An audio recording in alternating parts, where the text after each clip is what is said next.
तो देखिए, आज की सबसे बड़ी गुड न्यूज़ तो यही है कि दिल्ली में रिमझिम सावन बरस रहे हैं और मौसम सुहाना बना हुआ है। बीती रात से ही दिल्ली एनसीआर में झमाझम बारिश का दौर लगातार जारी है। मौसम विभाग ने आने वाले घंटों में और भी बारिश की संभावना जताई है। इतना ही नहीं, आईएमडी के अनुसार अगर हम देखें तो दिल्ली में अगले 7 दिनों तक भारी बारिश का ये जो दौर है वह लगातार जारी रहेगा। लगातार बारिश के बाद तापमान में भी कमी दर्ज की गई है और लोगों को उमस भरी गर्मी से राहत मिली है। हालांकि इस दौरान सड़कों पर लोगों को कुछ दुश्वारियों का भी सामना करना पड़ा। दिन चढ़ने पर अगर बारिश में इजाफा हुआ तो जल जमाव और जाम जैसी दिक्कतें बढ़ सकती हैं, लिहाजा लोगों को सावधानी बरतने की अब आवश्यकता होगी। घर से समय पर निकलें और नियम सावधानी से गाड़ी चलाएं। बहरहाल बारिश की ऐसी ही तस्वीर रही तो गर्मी से राहत जरूर मिल जाएगी। आपको बता दें कि कल यानी बुधवार को दिल्ली में अधिकतम तापमान 32.7 डिग्री सेल्सियस ही देखने को मिला, जो सामान्य से 1.7 डिग्री कम था। तमाम तस्वीरें आपके टेलीविजन स्क्रीन में किस प्रकार से दिल्ली एनसीआर में पूरी तरीके से बादलों का घेरा है। देखिए, दिल्ली में मौसम का क्या हाल है ये तो आपको वैभव ने बता दिया। वैभव, सुबह आप जब आए हैं ऑफिस तो बारिश मिली आपको रास्ते में? बिल्कुल, मैं इनफैक्ट कल रात से ही बारिश देख रहा हूँ। और सुबह ट्रैफिक मिला? थोड़ा, बहुत ज़्यादा नहीं। ठीक है। आने वाले वक्त में देखिए मौसम कैसा रहने वाला है, इसके बारे में भी हमारे सहयोगी हिमांशु मिश्रा की एक खास रिपोर्ट देखिए। दिल्ली एनसीआर में बीती रात से मौसम सुहाना बना हुआ है। जिस तरीके से बुधवार पूरे दिन जबरदस्त गर्मी और उमस का मौसम था, उसके बाद शाम होते ही बादलों ने डेरा जमाया।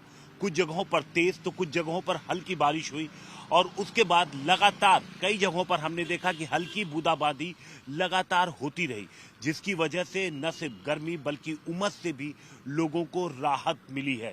और सबसे ज्यादा राहत भरी बात यह है कि अगले 24 घंटों तक इसी तरीके से मौसम बना रह सकता है। हाँ, कुछ इलाकों में भारी बारिश की भी संभावना है, जिसकी वजह से जल जमाव की समस्या हो सकती है। लेकिन फिलहाल मौसम सुहाना बना हुआ है। चूंकि सुबह के वक्त से हल्की बारिश हो रही है, इसलिए ज्यादातर इलाकों में अगर कहीं पानी लगा भी था तो वो पानी निकल गया है। सुबह से ही इसी तरीके से हल्की बूंदाबांदी दिल्ली के कई इलाकों में देखी गई है और अगले 24 घंटों तक लोगों को गर्मी और उमस से राहत मिलती रहेगी। मौसम विभाग का कहना है कि इसके बाद एक बार फिर से 3 दिनों के बाद यानी रविवार को इसी तरीके से मौसम बनेगा और 3 से 4 दिनों तक दिल्ली और एनसीआर के इलाके में घने बादल छाए रहेंगे। कैमरामैन प्रदीप गुप्ता के साथ हिमांशु मिश्रा, दिल्ली। वैसे देखिए, बाहर इतना अच्छा मौसम है कि स्टूडियो में बैठने का मन तो मेरा बिल्कुल नहीं कर रहा। एक चाय हो जाए तो कैसा रहे? गर्मा गर्म चाय की चुस्की के साथ फिर शो को आगे बढ़ाया जाए। बिल्कुल। वाह, क्या बात है। अब देखिए, दिल्ली एनसीआर की बात कर रहे हैं। आज हल्की बारिश तो हो रही है, जैसा कि वैभव ने भी बताया, माहौल खुशनुमा है, लेकिन देश के कई इलाकों में मानसून की मेहरबानी से काफी जोरदार बारिश हो रही है। इसके चलते नदियां नाले उफान पर हैं तो कई जगह नदी नालों में सैलाब आने की खबरें हैं। ज्यादा बारिश के चलते कई इलाकों में सड़कों पर पानी भरने की तस्वीरें आई हैं। ऐसे हालात में हादसों के आसार बढ़ जाते हैं और ऐसा हुआ भी, लेकिन इस तरह की स्थिति में बचाव हो रहा है। कहीं आम लोग तो कहीं पुलिस प्रशासन, सेना, बचाव दल के जवान सैलाब या पानी से पैदा संकट में फंसे लोगों को निकालकर सुरक्षित जगहों पर पहुंचाने में लगे हैं। इस तरह की कार्रवाई कई जगह पर की गई, जिसकी तस्वीरें आपके सामने हैं। आपको बता रहे हैं कि कैसे संकट के माहौल में इंसान ही इंसान के काम आता है, चाहे वो आम लोग हो या फिर सेना हो, बचाव दल हो। सभी जवान देवदूत के रूप में पहुंचकर आपदा में फंसे लोगों की जान बचाते हैं।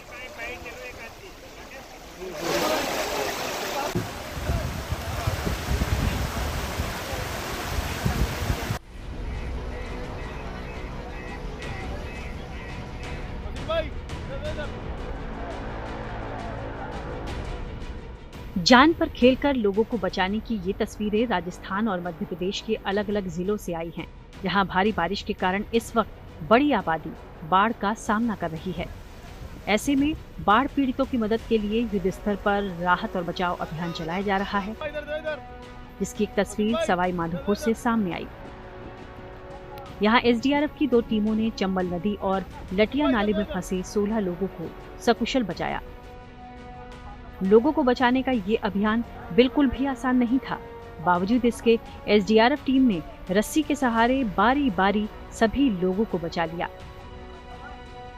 इन हालात को देखते हुए आपदा प्रबंधन की टीमों को 24 घंटे अलर्ट पर रखा गया है। वहीं टोंक जिले में भी भारी बारिश के कारण नदी और नाले उफान पर हैं और सड़कें भी। पानी तो लगातार 3 दिनों से बारिश हो रही है। अचानक से सिंध नदी का इसका बढ़ गया जल स्तर, तो उस चक्कर में बाढ़ में फंस गए। अच्छा, तो कितने लोग फंसे हुए थे? यहाँ पर बच्चों को मिलाकर कम से कम 30 लोग थे।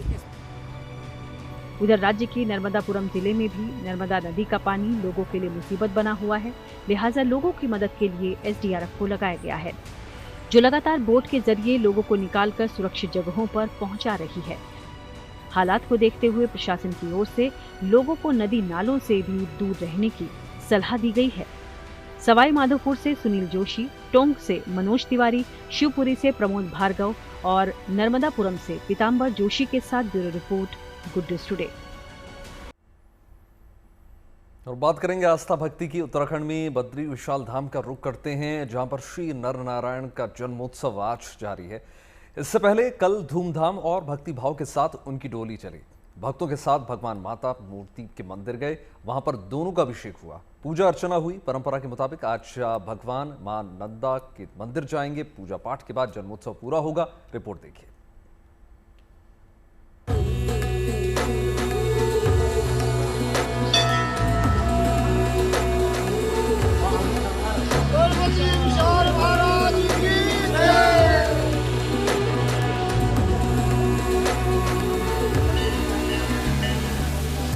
बद्री विशाल के दरबार में उत्सव का माहौल है, और वो भी क्यों ना, नर नारायण का जन्मोत्सव है। भक्तों के लिए इससे खास दिन भला क्या होगा, जो संसार के पालक हैं।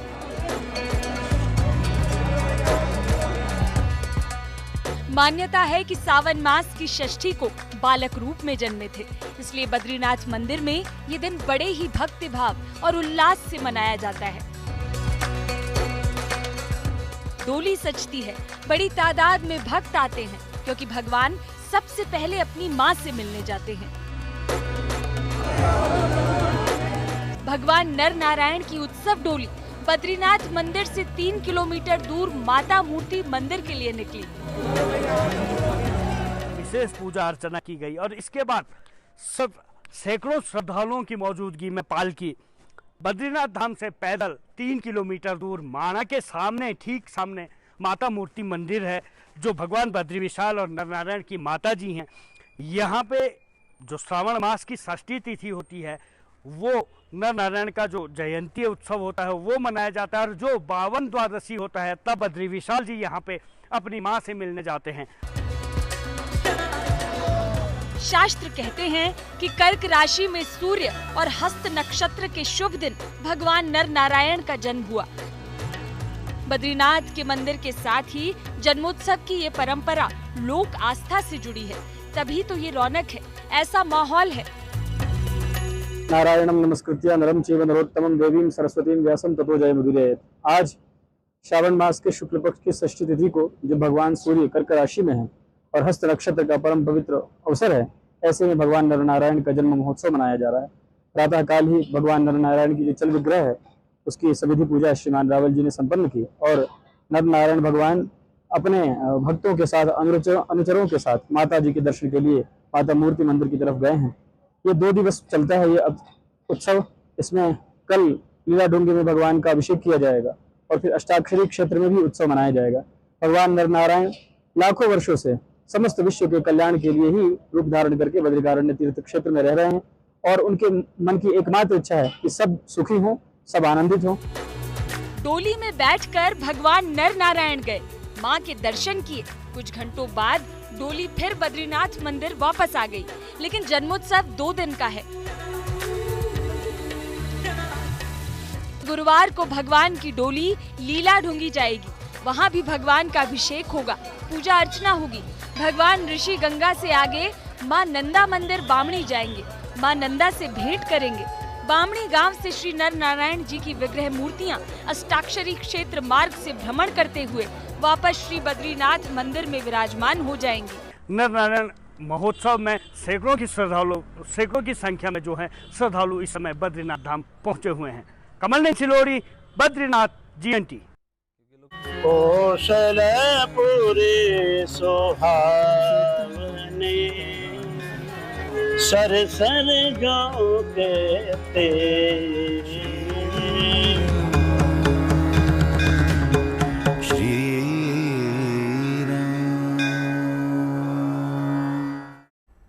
और चलिए अयोध्या की रौनक आपको दिखाते हैं। अयोध्या में इन दिनों झूलनोत्सव की रौनक बिखरी हुई है। तीज से शुरू हुआ ये झूलन उत्सव रामनगरी के हर मठ मंदिरों में मनाया जा रहा है। सावन की बरखा बहार में हर तरफ भजन कीर्तन गूंज रहे हैं। ऐसे में नए राम मंदिर में रामलला चांदी के झूले पर विराजमान हैं। इसी दौरान श्रद्धालु अपने आराध्य के दर्शन करने के लिए दूर दराज से यहाँ पहुंच रहे हैं। कौशलपुरी सुहावने सर सर जो कहते भोपाल सुहावने सर सर जो कहते। अयोध्या नगरी भगवान राम की भक्ति में सराबोर है। मौका जो बेहद खास है। सावन के पावन महीने में एक ऐतिहासिक आयोजन यहाँ हो रहा है। भक्ति और उल्लास के बीच दरअसल झूलन उत्सव की बहार है। ऐसे में पहली बार भव्य राम मंदिर परिसर में रामलला चांदी के झूले पर विराजमान हैं। अपने आराध्य को देखने के लिए दूर दूर से भक्त रामनगरी पहुंच रहे हैं और रामलला के दर्शन का सौभाग्य पा रहे हैं। का अवसर है, सावन का महीना है, बहुत खुशी पाया। कैसे लग रहे थे रामलला? बहुत सब मन भर के आया हमारा। बहुत अच्छा लगा। जैसे छोटे बच्चे को एक करते ना सुलाते हैं ना, ऐसा ही लगा। बहुत अच्छा था रामलला। दो आंखें भर गए। बहुत सुंदर लग रहे थे। चांदी के झूले पे विराजमान। हाँ, बहुत अच्छे लग रहे थे। रामलला को झूले में देखकर बहुत आनंद, मन भर गया। जय श्री राम। राम मंदिर ट्रस्ट ने इस बार झूलन उत्सव को और भी भव्य बना दिया है। पहली बार रामलला राजा राम के रूप में झूले का आनंद ले रहे हैं। राम मंदिर में राम दरबार की स्थापना के बाद ये पहला सावन झूला मेला है। ये झूलन महोत्सव रक्षाबंधन तक लगातार जारी रहेगा और हर दिन श्रद्धालु रामलला को झूलते हुए देख सकेंगे। सावन झूला मेला अयोध्या की पुरानी परंपरा रही है, जिसमें सभी प्रमुख मठ मंदिरों के विग्रह भी इस झूलन उत्सव में भाग लेते हैं। ये झूलना बरसात के दिनों में, गर्मी के दिनों में झूला झूलना जो है स्वास्थ्य के लिए बहुत लाभप्रद होता है। यदि हमें गर्मी लग रही है और खूब तेज झूला झूलने लग जाए तो हमें ठंडी हवा मिलने लग जाती है, इसलिए झूला झूली जाती है। और मठ मंदिरों में, संपूर्ण भारत के मठ मंदिरों में भगवान को प्रसन्न करने के लिए झुलाया जाता है। भगवान को भी इसलिए झुलाया जाता है कि बरसात का दिन रहता है, गर्मी का दिन रहता है, भगवान को शीतलता प्रदान हो। लक्ष्मण किला में भगवान राम, लक्ष्मण, भरत और शत्रुघ्न चारों भाई चमचमाते चांदी के झूलन पर विराजमान हैं। तो भजन कीर्तनों ने भी यहाँ भक्ति आस्था का पूरा माहौल बनाया हुआ है। कौशलपुरी सुहावने सर सर जो कहते भोपाल सुहावने सर सर जो कहते भोपावली मुकुट मने नपत जहाँ रघुबीर भोपावली मुकुट मने नपत जहाँ कौशलपुरी सुहावने सर सर जो कहते कौशलपुरी सुहावने सर सर जो कहते। झूलन उत्सव की शुरुआत तीज से होती है और पूरे महीने भगवान झूले पर झूलते हैं। फिलहाल रामनगरी में कजरी और सावन गीतों की गूंज है, तो सांस्कृतिक कार्यक्रमों की भी छटा बिखरी है। अयोध्या से मयंक शुक्ला के साथ bureau report, good news today. और साथ ही साथ वाराणसी के काशी विश्वनाथ मंदिर में सावन की शुरुआत के साथ ही सिंगल यूज प्लास्टिक पर प्रतिबंध लगा दिया गया था और अब ये निर्णय लिया गया है कि मंदिर परिसर में किसी भी तरह की प्लास्टिक का इस्तेमाल नहीं किया जा सकेगा। ये प्रतिबंध 10 अगस्त से लागू हो जाएगा। मंदिर प्रशासन के इस निर्णय को श्रद्धालुओं ने सही ठहराया है, तो वहीं दुकानदारों ने भी इसका स्वागत किया है।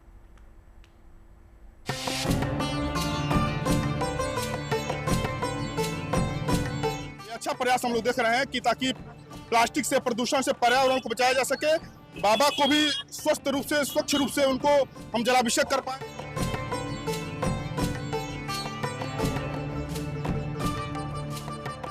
प्लास्टिक में जल नहीं चढ़ाया, स्टील के लोटा में जल लेके गए। प्लास्टिक के पात्र में वैसे भी नहीं चढ़ाना चाहिए। नहीं चढ़ाना चाहिए। बाबा भोले के भक्त अब काशी विश्वनाथ के दरबार में प्लास्टिक नहीं ले जा पाएंगे। श्री काशी विश्वनाथ धाम 10 अगस्त 2025 से पूरी तरह से प्लास्टिक मुक्त हो जाएगा। इसका मतलब है कि मंदिर परिसर में किसी भी प्रकार का प्लास्टिक जैसे दूध के पात्र या फूल माला के पात्र को मंदिर के अंदर ले जाने पर पाबंदी होगी। मैं इस निर्णय के लिए, पॉलिथीन बंद के लिए मंदिर प्रशासन को मैं धन्यवाद देना चाहता हूं और मंदिर प्रशासन की तरफ से वो बहुत सराहनीय कार्य है। इसके लिए मैं मंदिर प्रशासन का पूरा आभार व्यक्त करता हूं। अभी काफी कुछ पात्र ऐसा है, चाहे डलिया हो चाहे लोटा हो, इसको लेकर श्रद्धालु जाते हैं। कौन कौन से ऐसे पात्र हैं जिसमें आप चीज़ों को देते हैं और अब उस पर रोक लगेगी? जैसे प्लास्टिक की टोकरी हो गई, प्रसाद के डब्बे हो गए प्लास्टिक के, बाकी अदर अपने पास ऐसे कोई आइटम नहीं है। इसके लिए मैं ये बांस की टोकरी में मंगाऊंगा और प्लास्टिक के डब्बे के बजाय जो दफ्ती के डब्बे होते हैं मैं उसमें प्रसाद में श्रद्धालुओं को मैं दूंगा। प्लास्टिक का इस्तेमाल नहीं करेगा। इसके लिए बाकायदा पोस्टर के जरिए लोगों को जागरूक किया जा रहा है। श्री काशी विश्वनाथ मंदिर ट्रस्ट ने सावन के पावन महीने की शुरुआत में ही शिव भक्तों को मंदिर परिसर में प्लास्टिक का इस्तेमाल न करने की अपील करते हुए सोशल मीडिया पर पोस्ट किया था। प्लास्टिक मुक्त धाम दिनांक 10 अगस्त 2025 से किसी भी प्रकार का प्लास्टिक यथा दूध का पात्र अथवा फूल माला का पात्र लेकर किसी भी व्यक्ति का प्रवेश धाम परिसर में पूर्णतः प्रतिबंधित रहेगा। श्रावण मास 11 जुलाई से 9 अगस्त की अवधि में प्लास्टिक की अन्य वस्तुएं तथा प्लास्टिक के लोटे आदि का भी धाम में प्रयोग हतोत्साहित किया जा रहा है। बताया जा रहा है कि सावन जैसे ही खत्म होगा उसके बाद प्लास्टिक के किसी भी प्रकार की सामग्री को मंदिर के अंदर ले जाने पर प्रतिबंध लगा दिया जाएगा। चाहे वो प्लास्टिक की बोतल, थैली या पूजा सामग्री की पैकिंग हो, किसी भी रूप में प्लास्टिक की अनुमति नहीं होगी। प्लास्टिक में जल नहीं चढ़ाया, स्टील के लोटा में जल लेके गए। प्लास्टिक के पात्र में वैसे भी नहीं चढ़ाना चाहिए। नहीं चढ़ाना चाहिए। स्टील का, पीतल का हो तो सही। मंदिर प्रशासन ने पहले ही सिंगल यूज प्लास्टिक पर रोक लगाई हुई थी, लेकिन अब ये नियम और सख्त किया गया है ताकि मंदिर परिसर पूरी तरह प्लास्टिक मुक्त बन सके। मंदिर के एंट्री पॉइंट्स पर प्लास्टिक रोकने के लिए जांच केंद्र बनाए गए हैं। सोशल मीडिया और दूसरे माध्यमों से भी श्रद्धालुओं को सूचना दी जा रही है ताकि सभी श्रद्धालु समय रहते नए नियमों को जान सकें, क्योंकि प्लास्टिक प्रदूषण एक गंभीर वैश्विक समस्या बन गया है जो न केवल पर्यावरण बल्कि मानव स्वास्थ्य को भी प्रभावित कर रहा है। वाराणसी से रोशन जायसवाल के साथ bureau report, good news today. और चलिए अब आपको लिए चलते हैं प्रधानमंत्री मोदी के संसदीय क्षेत्र वाराणसी में, जहां प्रधानमंत्री मोदी के लिए स्पेशल राखी बनाई जा रही है। ये राखी ऑपरेशन सिंदूर पर बेस्ड है, जिन्हें मुस्लिम महिला फाउंडेशन के सदस्यों ने बनाया है और नरेंद्र मोदी की लंबी उम्र की कामना भी की है।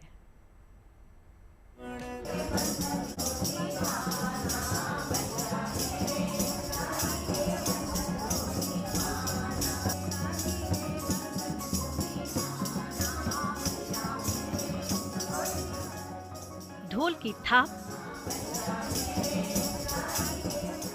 लोकगीत और रंग बिरंगी राखियां।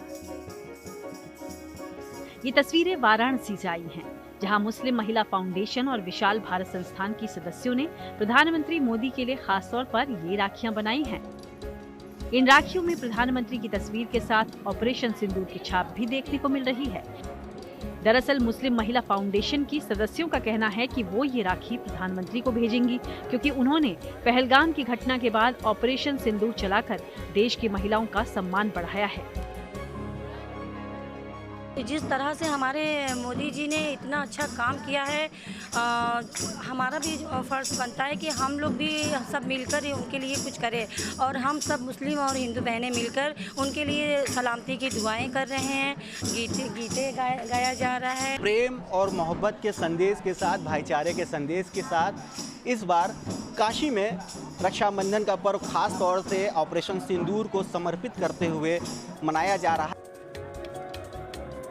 ऑपरेशन सिंदूर की थीम पर राखियों को बनाने के पीछे इन महिलाओं का एक मकसद पाकिस्तान को संदेश देना भी है। साथ ही मुस्लिम महिला फाउंडेशन और विशाल भारत संस्थान की सदस्यों ने बताया कि वो लोग अपने इस प्रयास से एकता और आपसी भाईचारे का संदेश भी दे रही हैं। आज हम सभी हिंदू मुस्लिम बहनें मिलकर के राखी बना रहे हैं और अपने देश के यशस्वी प्रधानमंत्री जनाब नरेंद्र मोदी जी के लिए ये राखी भेज रहे हैं, और उनको ये भी बता रहे हैं कि जिस तरीके से उन्होंने एक सफल ऑपरेशन सिंदूर का जो काम किया और उन्होंने जो आतंकवादियों से हमारी माँ बहन बेटियों की जो इज्जत रख ली, उसके लिए हम लोग यहाँ पे राखी बना रहे हैं और उनका धन्यवाद भी अदा कर रहे हैं कि जिस तरीके से उन्होंने हम लोगों की सुरक्षा के लिए बीड़ा उठाया है और हम देश की एकता, अखंडता, संप्रभुता को बचाने के लिए वो काम कर रहे हैं। ऐसे में हम सभी बहनें उनके साथ हैं, क्योंकि ये बहुत ही गर्व का विषय है कि हमारे प्रधानमंत्री नरेंद्र मोदी जी ने सिंदूर का बदला चुकाया और उन आतंकवादियों को मार गिराया और पाकिस्तान को घुटने पे ला दिया। वाराणसी के अलावा देश के दूसरे शहरों में भी ऑपरेशन सिंदूर की थीम पर बनी राखियों का जमकर क्रेज देखने को मिल रहा है। सूरत में तो एक ज्वेलरी शॉप में भी ऑपरेशन सिंदूर थीम पर ब्रह्मोस मिसाइल वाली राखियां तैयार की गई हैं। वाराणसी से रोशन जायसवाल के साथ bureau report, good news today. और अब आपको दिखाते हैं खबर। चैंपियन के स्वागत की देश की नई शतरंज सनसनी दिव्या देशमुख अपने घर पर पहुंच गई हैं। फिडे विश्व शतरंज चैंपियनशिप का खिताब हासिल करके नागपुर पहुंची दिव्या का जबरदस्त स्वागत किया गया। नई world chess champion Divya Deshmukh को एयरपोर्ट पर रिसीव करने के लिए, उनका वेलकम करने के लिए तमाम फैंस जुटे। तो चलिए आपको दिखाते हैं उनके शानदार स्वागत की तस्वीरें और उनके चेस के कामयाब सफर की कहानी।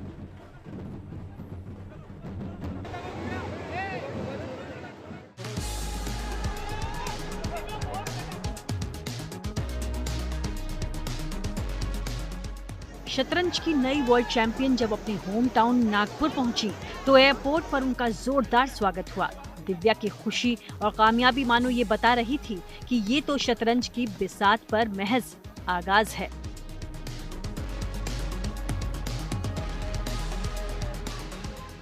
दिव्या ने जॉर्जिया के बटुमी में FIDE women's chess world cup 2025 के फाइनल में हमवतन कोनेरू हम्पी को हराकर ये विश्व खिताब अपने नाम किया।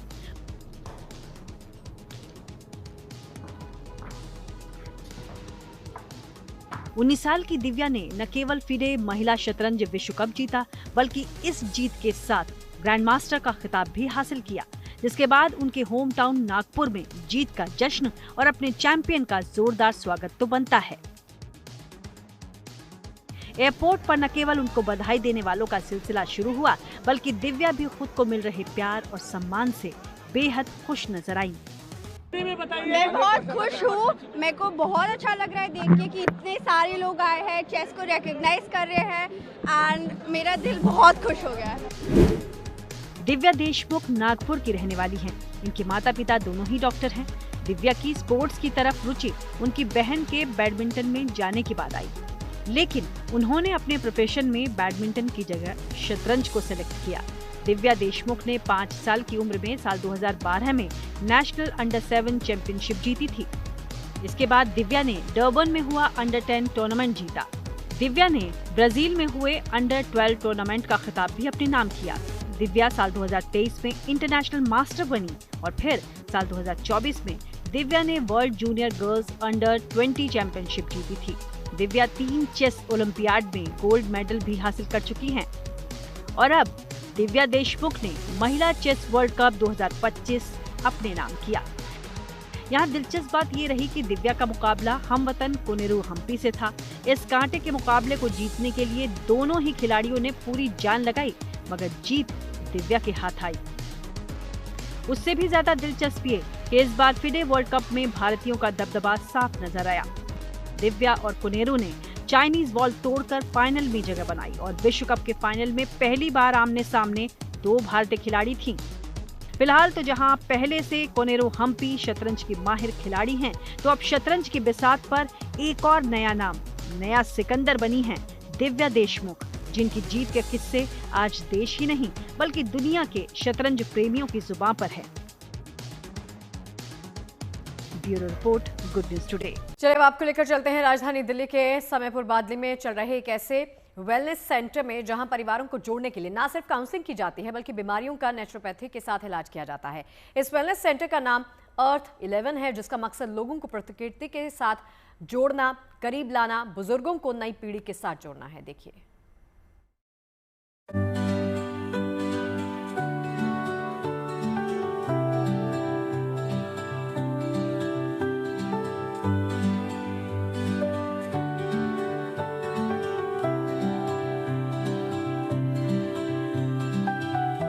चारों तरफ हरियाली के बीच बांस की बनी ये झोपड़ियां और इन झोपड़ियों की दीवार और फर्श पर मिट्टी और गोबर का लेप, जो देखने में किसी गांव के घर जैसा है, लेकिन ये है एक वेलनेस सेंटर जिसे आशीष और उनकी मां ने मिलकर तैयार किया है, जिसका मकसद बेहद अनोखा भी है।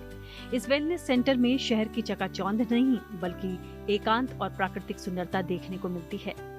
परिवार के लोगों को एक दूसरे से कैसे जोड़ें, इसके लिए यहाँ पर तमाम सारी चीज़ें होती हैं और उसके लिए अलग अलग ऐसी छोटी छोटी हट बनाई गई हैं और इन हट्स का नाम भी जो रखा गया है वो भी बहुत यूनिक तरीके से रखा गया है।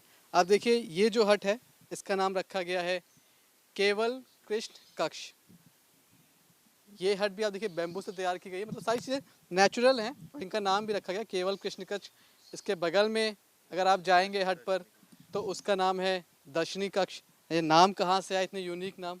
आशीष जी, नाम कहाँ से रखे आपने? ये मेरे दादा दादी के नाम पे है और मुझे लगता है कि जब लोग, नाम क्या था? दादाजी का नाम मेरा केवल किशन शर्मा था। अच्छा, जो ये वाली हट? हाँ जी, और दादी का नाम दर्शनी देवी था। और मुझे लगता है कि ना हमारी पीढ़ी को अपने पितरों से कनेक्ट होना चाहिए कहीं ना कहीं। दिल्ली के समयपुर बादली में मौजूद इस वेलनेस सेंटर का नाम अर्थ 11 है, जहां न सिर्फ परिवार को एक साथ जोड़ने के लिए काउंसलिंग की जाती है बल्कि बीमारियों का भी नेचुरोपैथी से इलाज होता है। इस वेलनेस सेंटर में योग साधना और मेडिटेशन और साथ ही शुद्ध सात्विक भोजन की भी व्यवस्था है। देखिए, इस जगह की सबसे खास बात ये भी है कई बातों में से कि यहाँ पर आपको जो भोजन है वो सात्विक मिलेगा। अब भोजन का मतलब सिर्फ खाना नहीं है, दाल चावल रोटी सब्जी नहीं है। आपको यहाँ चाय मिलेगी, लेकिन जो चाय होगी ना वो भी बिल्कुल सात्विक होगी। जो आप अपने घर में चाय पत्ती का इस्तेमाल करते हैं वो चाय पत्ती नहीं होगी। लेमन चाय है ये, बट इसके अंदर हम लेमन ग्रास मिलाते हैं, गुड़ मिलाते हैं, सारा ऑर्गेनिक गुड़ रहता है और नींबू रहता है और नींबू के पत्ते भी ऐड ऑन करते हैं। पर मैं फिर भी एक बात कहता हूँ कि भाव बहुत प्यारी चीज़ है। लोग भाव मिलाना भूल जाते हैं। हम हर एक चीज़ यहाँ पे स्नेह से परोसते हैं, तो वो स्नेह का भी एक प्यार होता है। अब जैसे बच्चे बीमार पड़ते हैं, जनरेशन बीमार पड़ती है, तो पहली चीज़ ये होती है कि हमारा सलाइवा बनना बंद हो जाता है, लार, मुंह की लार। तो वो ये चाय लार बनाती है। दूसरा, आपका पेट ठीक रहता है और पेट ठीक है तो आधी तो चीज़ें वैसे ठीक है। अब स्ट्रेस एंजाइटी इतनी होगी ना लोगों के पास कि लोग मतलब फ्रेश तक नहीं हो पाते हैं और फिर सारा दिन वो अपसेट रहते हैं, फ्रस्ट्रेशन और एंगर एंजाइटी इश्यूज और ऐड ऑन होते हैं। तो बेटर ये कि आप छोटी छोटी चेंजेस लेके आए अपने जीवन में और everything can be change after that. 35 साल के आशीष पेशे से एयरक्राफ्ट मेंटेनेंस इंजीनियर थे, लेकिन नौकरी छोड़कर उन्होंने नेचर और अध्यात्म की खोज में समय बिताना ज्यादा मुनासिब समझा। अपने इसी मकसद को पूरा करने के लिए उन्होंने ये वेलनेस सेंटर शुरू किया। एयरक्राफ्ट मेंटेनेंस इंजीनियर हो आप, वो छोड़कर ये करना, ये बात शुरू कहाँ से हुई? मैं थोड़ा सा रिवाइंड करूंगा कि 2017 में मैंने कुछ बच्चे रेस्क्यू किए थे चाइल्ड ट्रैफिकिंग से। फिर कुछ कृष्ण भगवान का हमेशा हाथ में बोलता हूँ भी ये एक व्यापकता के तौर पर कि मैं दिल्ली से वृंदावन गया नंगे पैर और वहाँ पे बाकी बिहारी जी के दर्शन से कुछ एक अनुभूति सी हुई और घर आते मैंने बोला कि मैं ऐसे ऐसे पूरे भारत के भ्रमण में निकलने वाला हूँ। मैं कन्विक्शन फोर्स की हमेशा बात भी करता हूँ लोगों से कि आपके पीछे एक फोर्स हमेशा रहती है। और मैं आज लगभग 24 महीने हो गए हैं इस प्रोजेक्ट पे लगे हुए लगभग, और कोई दिन ऊर्जा कम नहीं हुई है। मतलब एनर्जी लेवल हमारा बढ़ा है, कम नहीं हुआ है किसी तरीके से। चाहे संसाधन जुड़ते गए, बस ऊर्जा कम नहीं हुई, संसाधन जुड़ते गए। लेकिन एक जो सबसे इम्पोर्टेंट बात है इस सेंटर की, वो मैं आपको बताऊं कि इस सेंटर का सबसे बड़ा उद्देश्य ये है कि जो घर के बुजुर्ग हैं उनकी उम्र बढ़े, ताकि जो कल्चरल चीज़ें हैं, आपकी जो पारंपरिक चीज़ें हैं, आपकी जो संस्कृति है, वो पीढ़ी दर पीढ़ी आगे बढ़े। ये सेंटर कमर्शियल यूज के लिए तैयार किया गया है, लेकिन असल में इस सेंटर के जरिए लोग अपने बनते बिगड़ते रिश्तों को बेहतर बनाने की कोशिश भी करते हैं। दिल्ली से मनीष चौरसिया के साथ bureau report, good news today.